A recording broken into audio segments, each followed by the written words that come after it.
Welcome to Trustworthy AI Chronicles, where we explore the cutting edge of AI security, ethics, and innovation.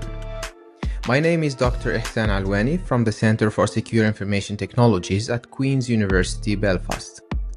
Join me to uncover the risks, share the breakthroughs, and spotlight the people shaping the future of trustworthy AI.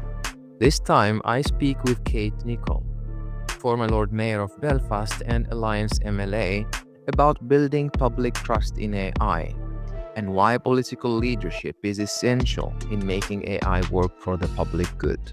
Hi Kate, thank you for joining me today in this episode of Trustworthy AI Chronicles. I'm really looking forward to our discussion.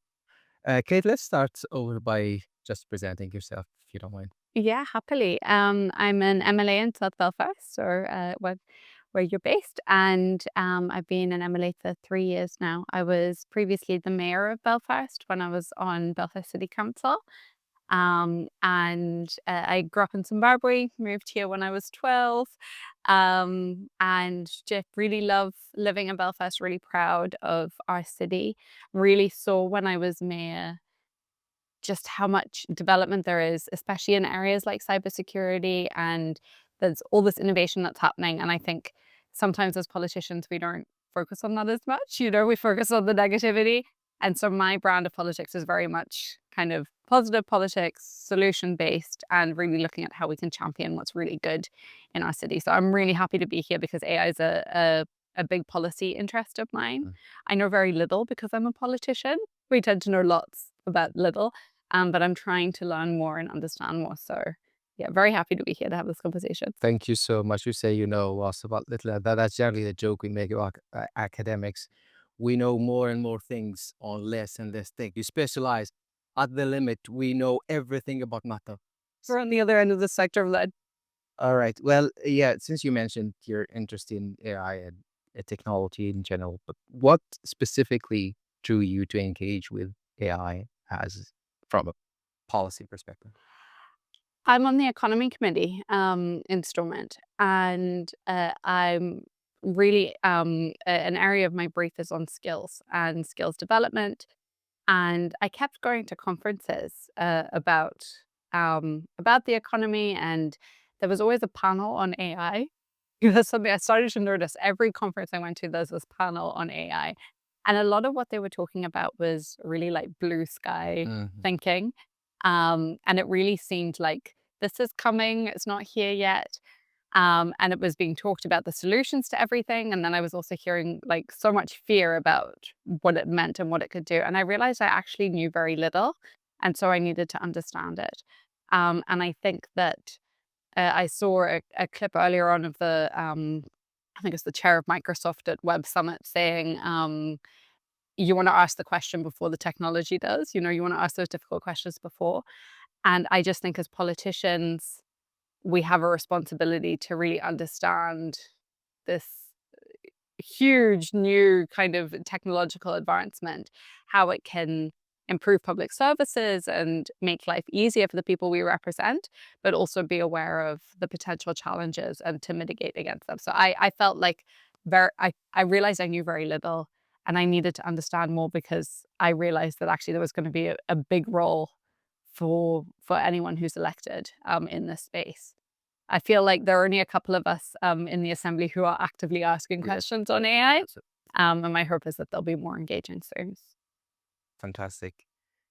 Yeah, straight away you've mentioned the impact. I totally agree. This is not an incremental technology. This is something that is here to stay with potentially very foundational and fundamental impact on our lives and society. You've described AI as both an opportunity and a challenge for society. I think that was in January 2025, if I'm not wrong.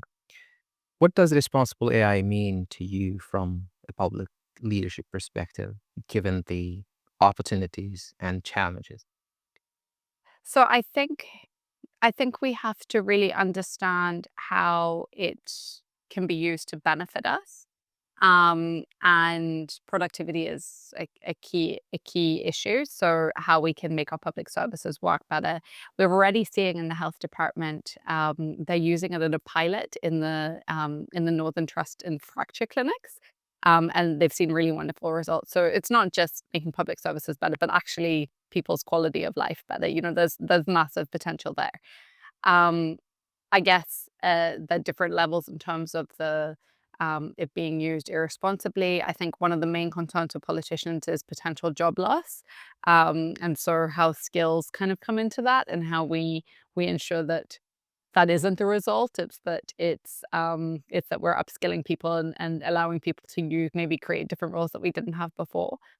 And I guess that it's used for good, and how we regulate against that, how we ensure that is a really difficult conversation. And there's so many questions around this that I actually don't know the answers to. But that's why people like you and the ethics people within AICC, and there are all these people who have been thinking about these questions, who I think politicians need to spend a lot of time with.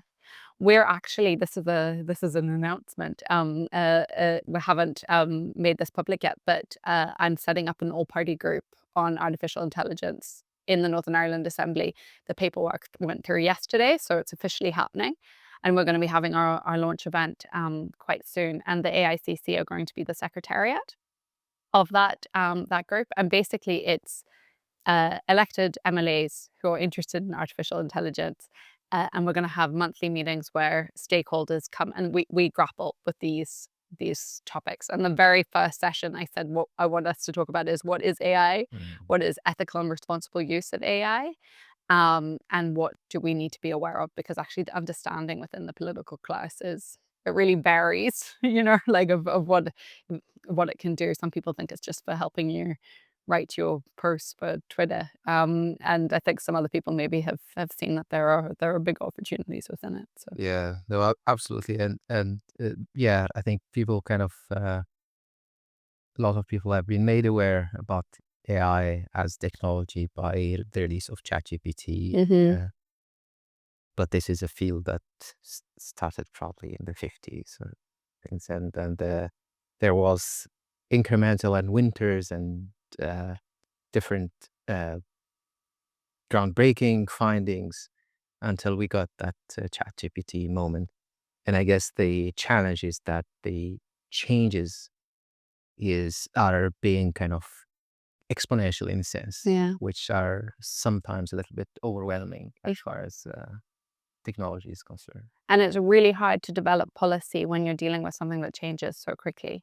So that's something that I noticed even as an Alliance Party representative.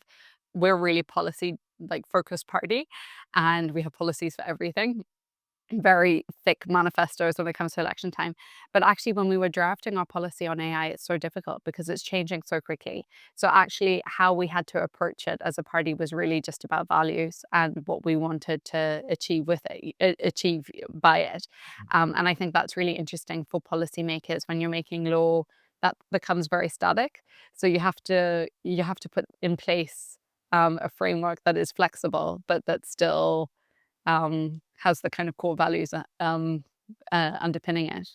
That's a very fundamental, I think, and that's also an artifact of the speed of changes that are happening, is that the time of regulation is slow, needs to be that, otherwise it becomes a mess. But at the same time, those are technologies that, one, have deep impact on society, and two, they move fast. Yeah. So yeah, I agree with that. I've had discussions about this, including the role between regulations, technology, and standardization. There has been, I think, Alan Turing Institute's document released on the role of standardization as kind of a mean to bridge this gap between fast-moving technology and a will to regulate, but also with a slow time. So, Yeah, it's really interesting. And but I think there's another level to it as well, where businesses shouldn't just do what is in the regulations, or what that shouldn't be the scale of the ambition. They should just, it's in everyone's interest to be ethical and to be doing it in a positive way in the long term, because that's where trust comes from. And I think trust is so important in all of this. So I think, yeah, we've got to get the policy right. We've got to and the regulations right, and acknowledge that the laws take a long time. Technology is advancing so rapidly, but also that shouldn't be the level. Businesses can start doing the right thing now without having those in place too. So I think there also needs to be pressure on the organizations to Yeah, do the right I don't thing. know how this pressure might come. I don't know if the capitalistic companies would give me to just withdraw my but yeah. But that's a very fair point. The sense of, at least in some sort of transition to maybe new mechanisms of regulation on those type of topics. Maybe, I don't know, there should be some level of responsibility from, and there is, I think, hopefully, from companies' perspective, because look at it, every new thing that is released by OpenAI or whatever, it immediately impacts probably the whole humanity, I would argue. Yeah, So, yeah, I agree. No, it's massive. And actually, what I find scariest is just how slow the political kind of uptake of this is. I think that we tend to kind of fall into two categories where like AI is the solution to everything, so we can just like chill out, it's all going to be fine. And then the other group of people think the robots are coming, this is the end of the world.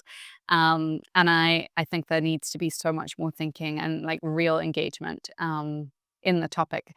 We had a really interesting discussion in the economy committee where um, uh, AICC were there. Helen McCarthy, the chief scientific officer, was there, and she's doing brilliant work in terms of what's happening with the departments. But we had that one discussion. It was really engaged. Emily was really interested, and then they left. And when they were leaving, I thought, generally how committee works, legislation is going to start coming through more and more. The next conversation we have on AI will probably be, I don't know, in 2 months, 3 months, and it will just pick up from where we are. So I'm really hopeful that the All Party Group is going to be a way of kind of having those regular conversations, but also with the experts. We want to have the academics who are working in this coming in and talking to us about their work. We want businesses that are growing, startups in the city, to come along. We want to make the most of how our Northern Ireland is small, and we're always told that's a real advantage because there's the link between government, between academia, between business, and really use it as a forum to have regular conversations. Because there are so many conferences, so many panels, things happening, but the politicians aren't really there. And I think we need to be. So hopefully we'll start to see a bit more engagement. absolutely. So yeah, on that, you mentioned that Northern Ireland is perfectly positioned to harness the potential of AI. What makes you think that? Well, look at how well we do, because of cybersecurity. Look at what we've done in terms of cybersecurity, medical software. Um, like you speak to businesses, you go to Kainos, they'll tell you like we're ready to go. Like there's a really wonderful partnership between the universities, world-class universities, businesses. So many of them are spin-outs from the universities. Uh, Really accessible government. I've heard that actually was one of the successes of Estonia, is that the government are really invested in it. Um, we just are really well linked up. And so I think there are amazing opportunities when you look at the innovation that's coming out of this city. I sometimes think we don't really talk about our successes that much. We're very self-deprecating as a place. People don't like to talk about their success, but I can fully see the possibility for AI. The businesses tell us that it's ready to go. All they need is a bit more support.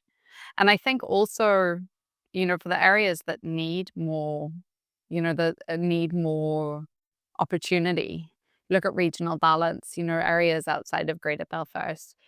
There's real opportunity there. So I think the opportunities are endless, but I think that we need an AI strategy. I know that there's a development of one. I actually asked a question to the First Minister and Deputy First Minister on Tuesday about the AI strategy. and they said they're kind of developing it at the moment. And then in December, we should see a bit more coming out. But if we want to really harness that opportunity, then we have to move speedily. Absolutely. One of the opportunities that I think you mentioned recently about healthcare and public service delivery. Um, do you have examples to illustrate how AI is or could be useful? Yeah. And do you have concerns? Yeah, both. So, I mentioned that in the Northern Trust, they've been using it in the AI. They've been using AI in the fracture clinics, and they've said that this has like had a huge impact in diagnostics, just speeding things up, accuracy within that. Um, Concerns, you always need to have the human input, and I think training and understanding how you use it is really important. We're so used to believing what we're shown and what we're seeing. So I think kind of critical thinking is really important in all of this. But in terms of healthcare, I think it's obvious there's so many problems. I know Queen's cited the need for or the opportunities for AI and waiting lists, even just in terms of efficiency and understanding patterns. And I think there's so many opportunities, but we need to make sure that there's still that human input and understanding potential for bias and all sorts of things within it. So that ethical line goes through everything, I think. Absolutely. Um, Now that you're talking about ethics, you've spoken about things like deepfakes, misinformation, and for democratic interference. Um, from a governance perspective, uh, which of these risks feel the most pressing? And do you think of any safeguards? Yeah, I mean, there are so many elements to that. I guess Northern Ireland is one of the most dangerous places in Europe to be a woman, and violence against women and girls is something that the executive has as a priority. You had Cara Hunter on your show before, and she talked about the very personal experience that she had. She's a wonderful advocate. She's part of the All Party group as well. Um, and there is a criminal justice bill going through the assembly at the moment, and that is going to deal with deep fakes and criminalizing of that. So there's a level of awareness and the need to penalize it more. I think that's definitely something that I'm very aware of. I am worried about when you come to election time, how they'll be used. We've seen it countless examples, and you had that conversation as well. Like when Cara was victim, it wasn't as advanced as it is now. Yeah. It's impossible to distinguish what's real and what's not. And I don't know what the answer is to that. But I want to have more of those conversations about so we can understand what more we need to do. I mean, I'd be interested in what you think. I think it's something that we're all very concerned about, but we're not entirely sure what the solution to it is. Absolutely. I don't think anyone would have like the magical answer to this. I think it is kind of a collective effort to definitely, there are fundamental changes that are happening, and we need to keep um, collaborative perspective from different people, uh, potentially, as you mentioned before, regulation wise, policy wise, but also tech companies, research, and so on. It will be interesting to see what the kind of what the impact is down the line as well. Like, so this is not to negate the negative experience of it, because I mean, I'm not trying to minimize that, but it won't be unusual, So I wonder down the line how damaging it necessarily would be, and I wonder how many people will just say, "Oh, like I didn't actually say that. That was AI." In the past, if there was a video or an image of someone that was sexually explicit, that would have been career ending. Mm. That society has changed so much, and we're exposed to so much more now. I think people understand that you're targeted a lot more, so there's more understanding as well. I'm not really sure. I'm not really sure what the context will be like as well. I haven't really articulated that very well, but I Yeah, feel like anyway. it's going to be a different society Yeah. too. So Yeah, but so you've mentioned this, but also there are kind of more, I would say, dramatic impacts that have been recorded. For example, recently in a case in Florida where a teenager committed suicide following kind of chats with a kind of a character yeah, AI based platform that you can kind of customize characters and so on and so forth. And the little boy fell in love with this character, and ultimately, when they looked back into a discussion, that character technically was leading the guy to committing suicide. So there are bottom lines that can be really, really horrible. awful. Yeah. And I think I had put in a question to the education minister asking about AI literacy in schools. And really interesting, it just illustrates how fast things move. When I got my initial response, they said, "Oh, we have a literacy strategy, and here it is." And I went back and I said, "No, an artificial intelligence literacy strategy is different." And then a couple of months later, there actually is work being done on that. And anyone I've spoken to about it has said that actually is really where we have to focus so much of our attention, how it's dealt with in schools. And I think that also speaks to, like the general public idea about AI is that it's tech, it's software. So that's where the training is. Actually, the training is in critical thinking. It's being able to craft the right prompt. It's not necessarily your ability to write code. And I think with that literacy, it's also the ability to build in safeguards as well, so that the next generation are growing up prepared. I feel so sorry. And as a mother of, I have 3 small children, and that's something that I think about quite a lot, is what sort of world are they growing up in? And I think every generation has this panic where they're like, rock and roll or whatever is coming. But this is very different because they're these unregulated spaces where our children are navigating, where we're not entirely sure either. And so often the policy solution is, let's put it on schools. It's not just on schools, it's obviously everyone, but I think having it as part of the curriculum is going to be massively important. Absolutely. So you mentioned regulation and discussed about this, but so there are obviously initiatives like the EUA Act and the US Executive Order and others across the world, in Canada and even in China. Do you have a specific uh, view on how should regulation operate, specifically like the risk-based approach of the EUA Act, for example, or any other approach that we're aware of? Yeah, I mean, I've done a little bit of thinking into it. We haven't developed a formal party position on it.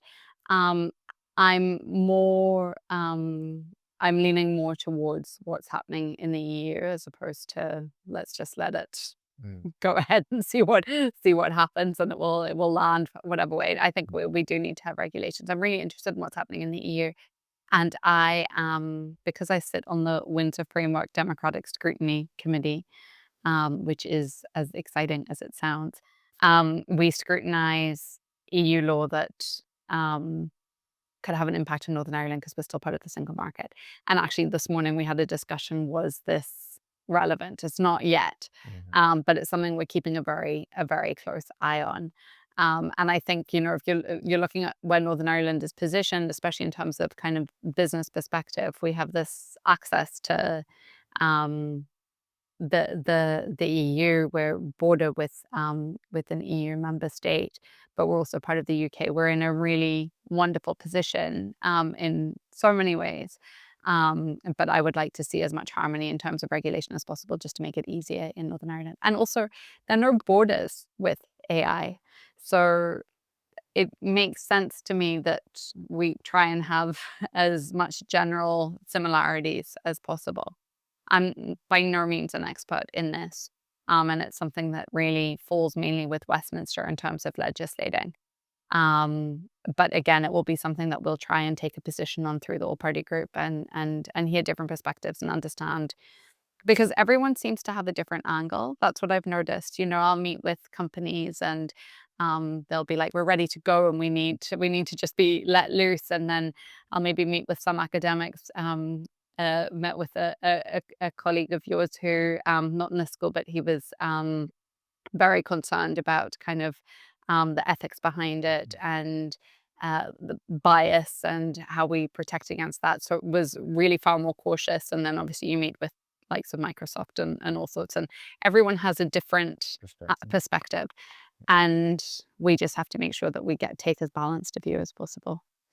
Yeah, I think the regulation part, always there is this discussion, you mentioned the companies and so on, of if you regulate, are you kind of in an AI arms race in the world? Are you not just an obstacle to innovation locally while other regions of the world would progress, and this tension between progress and innovation versus ethics, safety, and so on? Yeah, I mean, I've heard that, and I like the argument that they don't have to be in competition. Actually, if they go hand in hand, that kind of regulation shouldn't be a barrier to innovation. It actually creates more trustworthy AI, which is essential if we're going to be able to use it properly, and for people to utilize it, you need to have that trust there. So um, I don't think that has to be the case. Mm. Yeah, I think, yeah, as you mentioned, having, let's say, objectives on trustworthy AI could only push or force, I would say, companies to have security, privacy, bias, trustworthiness, responsibility within AI as by design, instead of being afterthought. Well, we'll think about it later. Yeah, exactly. You touched a little bit on the skills part, um, and this potential impact on the job market and losing jobs and so on. What do you think could be done? I mean, I know you have, I mean, as you mentioned, lots of your positions are trying to be positive. So you're saying, well, thinking positively, AI would augment human beings and not replace them. And definitely this is possible, but how can you elaborate on your position? So no, I'm positive, but I'm also pragmatic. And I also think that I've had conversations with lots of people who work in the AI space, and they say it doesn't have to be the case that it's going to result in job loss. We are already seeing areas that are reducing the number of people that may be taking in graduate schemes, and uh, uh, the assumption would be that is as a result of the advancement of AI. So I believe that it will have an impact on jobs, but I don't think that has to be the end of those jobs. I think that it just means that we can create other opportunities, and there are other opportunities um, that we can look at. And especially when you look at the Northern Ireland economy, we actually have a very low unemployment rate. I think it's like 1.7%. So we're approaching full labour market. The key issue really is productivity, and AI has endless endless possibilities to improve that. So I also think I mentioned about regional balance, but there's so many places in Northern Ireland that young people need opportunities, they need jobs, and these jobs really are opportunities. So I think the reskilling, the upskilling, so many I've forgotten that there was a great statistic I heard recently, but so much of the workforce is still going to be in the workforce in like 20 years. We really need to look at how we upskill within it, and things are constantly evolving. So I think we've got to be mindful of the impact it's going to have on jobs. I think it's idealistic to say, oh no, it's fine, they'll just be different jobs. I think we've got to be realistic about it, but you can't stop it. And that's kind of my approach. So I've heard quite a few politicians in the assembly say, like, what are you doing to prevent the job losses? AI is here, and businesses are using it and there's opportunity for it, we need to make sure that we're creating other opportunities and seeing opportunities for people to reskill, to upskill. Where another all-party group that I chair is the all-party group on skills, and we're doing an inquiry at the moment into, well, we're starting it next month, on green skills and really understanding the lay of the land, the opportunities, and how we build that into legislation that's coming up. There's a big piece of employment legislation coming up next year called the Good Jobs Bill, and I think there's going to be opportunity within that to kind of make sure that we're considering AI, how we make the most of it, how we mitigate against those losses, and yeah, just be realistic and be thinking about it. And at the moment, there's not a huge amount of that happening. Yeah, there is one argument regarding this impact on jobs, saying, for example, there has been probably one of the earliest uses of AI in healthcare was in radiology. And one of the founding fathers, I would say, in modern times in AI, Geoffrey Hinton, uh, I think he mentioned at some point of time, probably over 10 years ago, that, yeah, radiologists probably as a job will disappear. Obviously, it didn't. Interestingly, I've seen the statistics where there is more um, uh, demand on radiologists, with some sort of paradox where, because AI can accelerate things, what will happen is that we're gonna need more people to, as of an oversight, to increase the capacity. I don't know if this is transferable across sectors and so on, but this is a paradox or phenomenon that might appear. But as you mentioned, probably the capacity to shift, and probably definitely there will be careers in few years that don't exist today, and potentially there could be careers that exist today that will disappear in a few years. I think that's a fact. Uh, but as far as the labor market, and I thought even for students, probably the most important skill is the capacity to learn and to shift and to adapt and to be Yeah, more adaptive, I would say. yeah, I agree. I agree. I guess it's like gap, isn't it, between, because everything is developing so rapidly at the moment, and the workforce, we haven't put the preparation into the workforce yet. So it's that overlap that I think we really need to be looking at. Absolutely. Um, just to have some forward-looking reflections from you.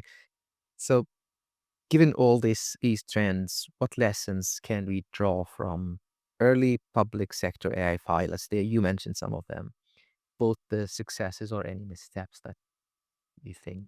Uh, Yeah, I think I'm really impressed with the Department for Health for like looking at this. I know Department of Justice is doing some work as well.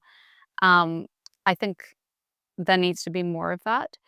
I think we can learn lessons from the success in cyber and how there was a strategy put in place and everyone knew what they were kind of trying to work towards. I definitely think we need that.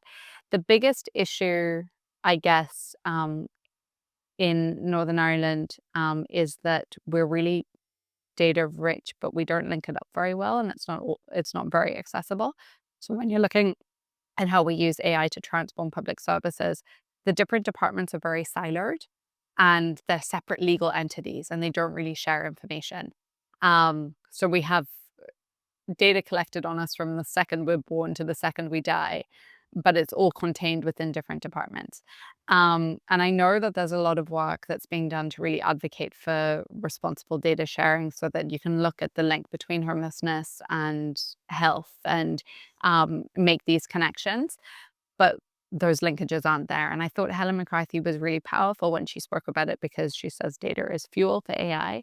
And what she's done is she's put an AI lead in every department. And so they're reporting into her. So it's very difficult when you have a coalition government with different political parties running different departments. You know, they're like separate little like kingdoms, and collaboration is better with some than with others. But if we really want to transform our public services, which we need, you know, our healthcare is an absolute crisis, and there are massive problems with our education system, and there are all these problems in our society. But the problems are not insurmountable, and there are so many things we can be doing to address them. And I think AI has a really wonderful role in helping us craft the policy solutions to them for the future, because so much of the data that's used, it's like for now, but we're not looking to how we put the solutions in place for the next generation. I'm only in politics because I want this place to be better for my kids, and I don't want them to move to Australia. I want them to live here and have a good life and to have opportunities here. And we need to understand how we're crafting a society that is going to meet what they deserve. And at the moment, the way our system is structured, it doesn't lend itself to that. So I think what Helen's doing is really wonderful. Her department doesn't have a budget. It needs a budget. We've got an AI strategy that's coming forward. That's something that everyone really needs to buy into. But for me, as someone who knows actually very little about AI, I just know that we need to be talking about it. I see my role as really connecting politicians with the experts like you, and raising awareness of what's happening in this space so that we can work and collaborate a little bit better. Fantastic. So I don't want to put you on the spot at all. But Sure. if you have to implement one concrete policy to make AI deployment more trustworthy, what would it be? Oh, wow. Well, I think we would just need to put the strategy in place so that every department knew what it was working towards and had those underpinning values and how they utilized it and how they operated it. And I think that we don't have the ability to kind of put the regulations in place the way Westminster do, but we have the opportunity to lead by example in how we utilize it within the Assembly and how we expect businesses in Northern Ireland to use it too. So I think the first step has to be the AI strategy. Absolutely. I like the answer. It's a kind of meta answer. We need to have a strategy to put policies. I like that. So political answers. But I think it is very relevant though, because I think the first, it's not probably very intuitive, but sometimes we need to hold on and think a little bit before taking any sort of policies, especially with things that are probably moving very fast as AI. One last question, Kate, is, I mean, you're a very optimistic person. I would say, uh, what makes you, what gives you probably optimism about AI in building better, more fair and safe societies? I have visited a number of organizations in Northern Ireland, and I've met with, you know, people in the city who are really leading it, and they're good people and they're ambitious and they really believe in making this place better. I think that's the one thing that, we're so divided in so many different ways, but the one thing that we should have in common is wanting to make this place better. Um, and so I think there's a genuine kind of humanity to the people I've met who are working in this space. So I think that gives me optimism. And I think because we've seen such success in other areas, um, I just feel like this is a possibility. And I think I'm also putting a lot of hope on it because I think the world is quite dark right now.